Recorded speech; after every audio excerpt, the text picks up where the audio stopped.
Airbus, un symbole européen au milieu d'une forêt de logos de multinationales. Nous sommes dans l'un des nombreux parcs technologiques de Bangalore, dans le sud de l'Inde. L'avionneur a ouvert ce centre de recherche et de développement il y a 4 ans avec 25 ingénieurs. Aujourd'hui, ils sont plus de 200, tous indiens, et leur nombre devrait doubler dans les prochaines années. Le géant de l'aérospatial n'a pas choisi Bangalore par hasard. C'est la Silicon Valley de l'Asie. Et bientôt, c'est ici que se jouera l'aérospatial de l'Inde. Et Airbus peut jouer un rôle de meneur dans ce développement. C'est donc pour ça qu'on a choisi Bangalore. Bangalore, la Silicon Valley de l'Asie, une histoire qui a commencé il y a 20 ans. Dans les années 90, l'Inde fait sa révolution technologique. Les entreprises étrangères s'implantent, les immeubles poussent et les sociétés indiennes se développent elles aussi. Alors pour former cette matière grise tant convoitée, les autorités ont aussi investi dans l'éducation et chaque année, près de 400 000 ingénieurs sont diplômés.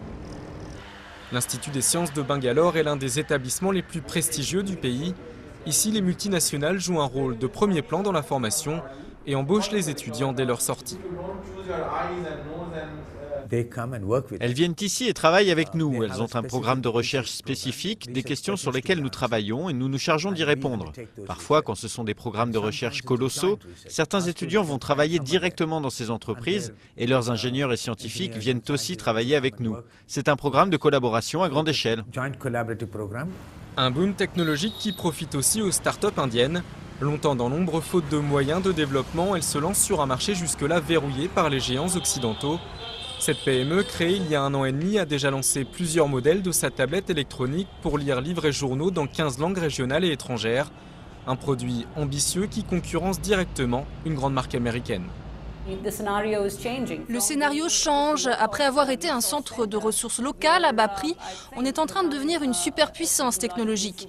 Je ne fais plus vraiment la distinction entre un marché indien et un marché occidental. L'Inde, petit poussé longtemps sous-traitant de grandes marques, prend aujourd'hui sa revanche technologique. Avec un marché d'1,2 milliard d'habitants, le potentiel est titanesque.